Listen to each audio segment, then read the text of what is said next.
Boom, debunking what Araki, forgot, the creator of JoJo Bizarre Adventures, part 1 and part 2. I don't know what this is about. I'm guessing this is stuff that he maybe forgot from the anime, from the manga, or stuff that he forgot about just in general that he's also brought up or something. I don't know. I saw this on Scoop's channel like a while back, not maybe like maybe a couple of weeks ago or something like that, and I thought, oh, this seems fun. Obviously you don't have told me to react to this a number of times before. I don't know what this is about. I'm excited to find out, and I'm excited to find out and see what this is about. Obviously it's done by Hamon B, wherever his name, the guy, it could be in the description. The original video will be in the description as well. Yeah, I don't know, but let's find out. Let's find out. Part 1 and 2. Let's go.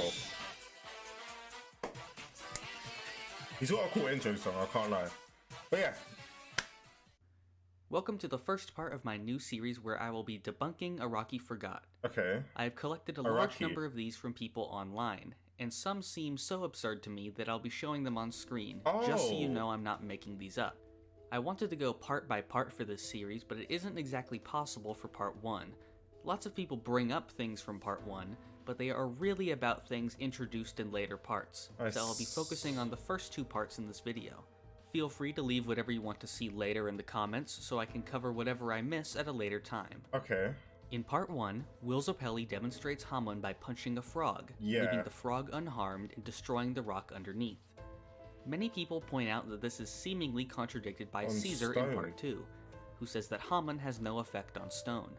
However, this is not the case. Yeah, we saw Hamon break the stone. This is a wonky translation in the common anime subs.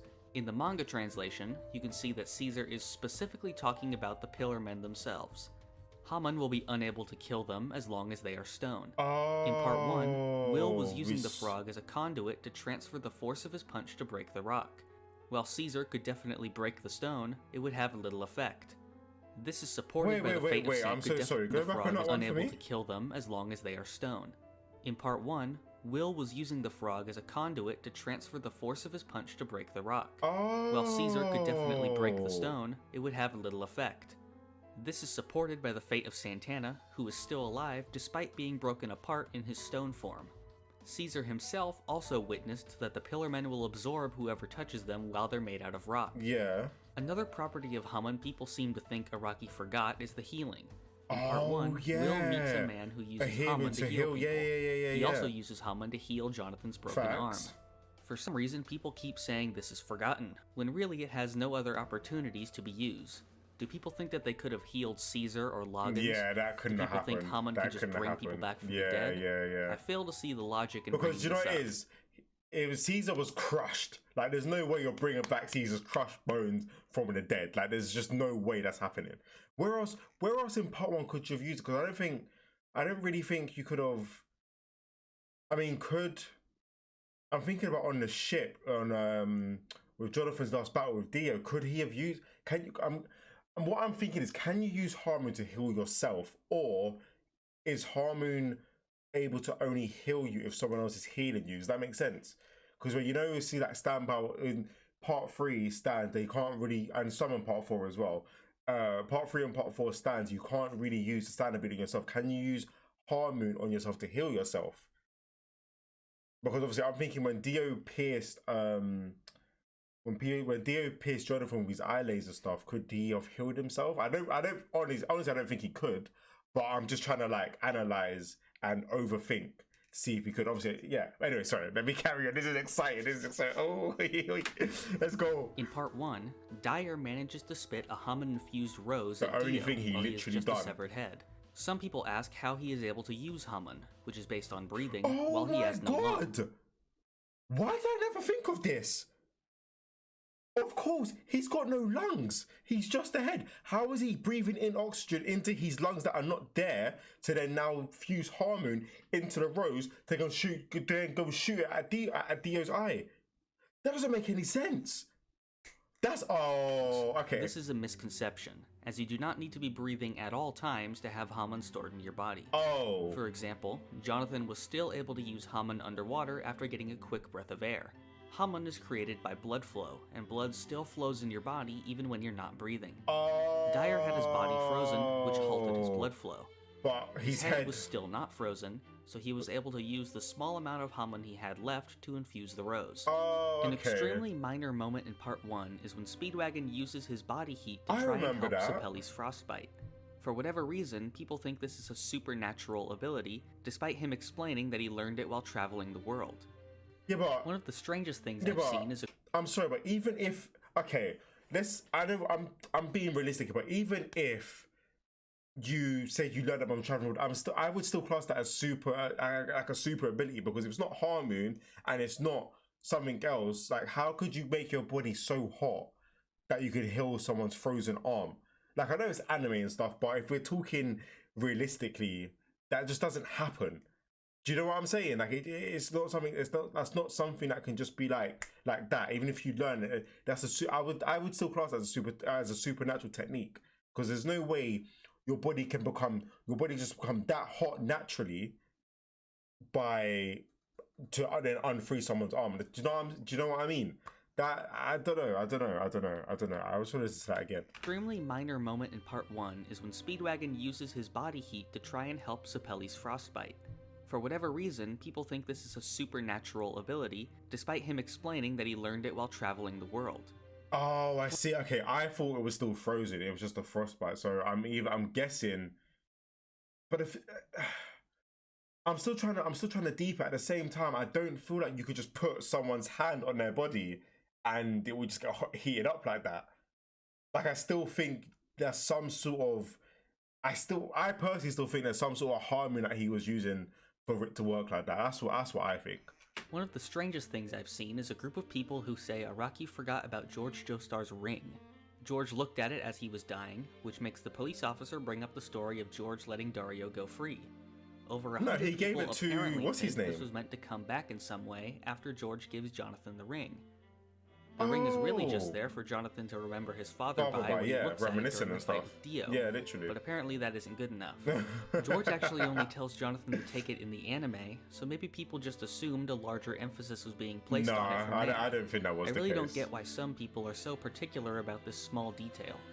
A recurring example people try to... Sorry, I keep pausing this a lot and I apologize, but that's what some people enjoy. Like, some people enjoy breaking down and overthinking, and I get that. Like, as long as they're not trying to force it on you, there's no harm in having your own opinion. Like, if you think the ring might have been used for something else later on, then that's your own opinion. You can happily have your own opinion of that. There's no, do you know what I mean? I don't really think that's a bad idea for you to have. Like, I enjoy hearing other people's views on what they think. Oh, the ring might have been done for this, or might have been done for that, or Speedwagon's body might have been like a supernatural thing. I love stuff like that. Like, I would rather people be like, oh, what if it comes up later on, or what if it doesn't come up later on? I would rather people tell me stuff like that than just be like, oh, this is what happens in anime, so that's all that happens to it. Nah, fuck that. I love when people tell me stuff like that. Like, that's amazing. Try to use as an Araki forgot is whenever there's a minor character who appears for a short time. In part 1, the example would be the young boy character Poco. He's just Poco a side is an character, extremely minor character who is really only relevant for one fight. He has a completed arc where he starts as a coward and eventually becomes brave and helps Jonathan. Yeah. After this, his sister is rescued. I really have no idea why people would want him to come back, since he really has nothing left to do. Again, do you know what I mean? I don't get why he's like, I have no idea why. People enjoy, even if it's a minor character, some people just enjoy character development. So clearly, they just enjoyed the short little character development that whatever his name is, I can't remember his name. Whatever the kid Poco done, and was like, oh, maybe we see more of him growing up. Because like I said, in part 1, he's still a kid, and you never know. In part 2, he could have made a reappearance in part 2 as like I don't know, probably not because it's in New York or whatever. But oh no, I guess he couldn't have done, could he? No, I guess he couldn't have, because they went into New York in part 2, didn't they? And then they went to Italy, and obviously he's in the UK, or he's in London or whatever. So I guess he couldn't have made a reappearance. But I still see why people could be like, oh, I would have liked for him to come up, or I would like to see him again, because it might not have been there for long, but you still saw a character grow and you still saw him develop. So you want to see now how they are as an adult or as a teenager, or do you know what I'm saying? Like I get why people want to see more characters. Like there's some characters that I want to see more. That was only in a couple of episodes, but I enjoyed the episodes that they were in. I would have loved to see them more. That's just what happens in anime. After his defeat, Santana entered a rock-like state to save himself. The Speedwagon Foundation kept him underneath lights so that he would be unable to escape. Right. A lot of people seem to think this is a plot hole, and it would imply Santana would return later. Really, he's written off in somewhat of a joke panel, so I really don't see how people expected this. At the end of the day, Santana is such a non-threat to Joseph that he probably just dispatched him off screen. A small one that I've seen brought up a surprising amount of times is asking what happened to Joseph's Clackers. This is a prime example of people literally just not paying attention in the slightest, since the Clackers were broken by Wired Beck. When Santana is first introduced, Stroheim names him after the winds of Mexico. Okay. Later on, Wamu can be seen referring to him by the same name. This is after he overheard Santana's fate from the Nazis, so he must have heard the name there. The way Wamu refers to him also seems to imply that he never had a name to begin with. Cars also refers to him by name during the scene when Stroheim returns. Stroheim mentioned Santana a few moments earlier.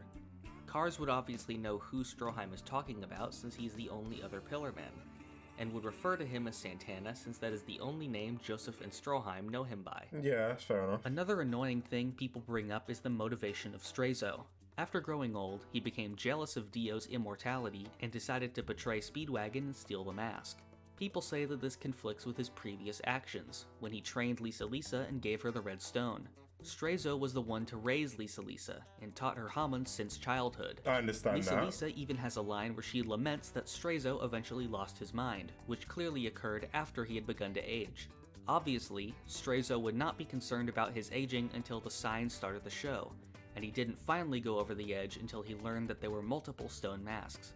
Finally, an idea that a lot of people seem to bring up is that Araki forgot about cars. No. I really don't understand why people would think.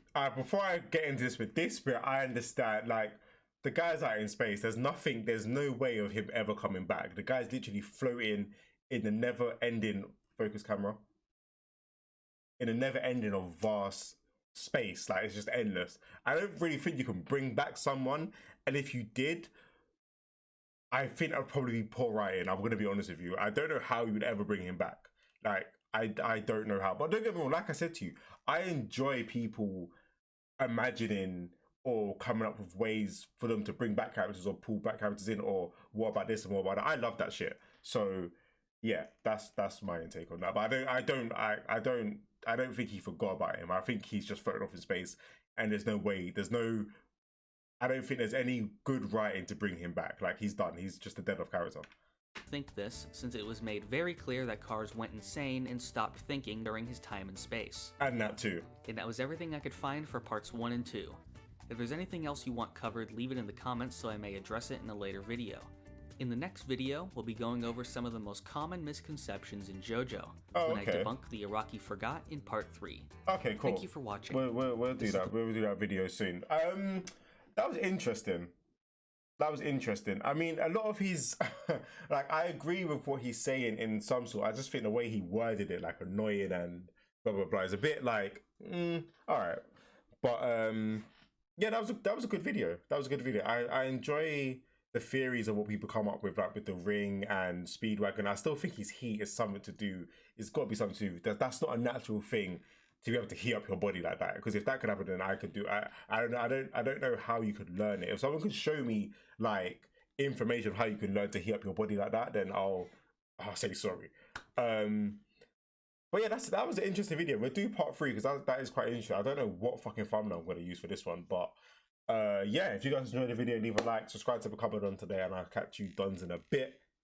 Peace.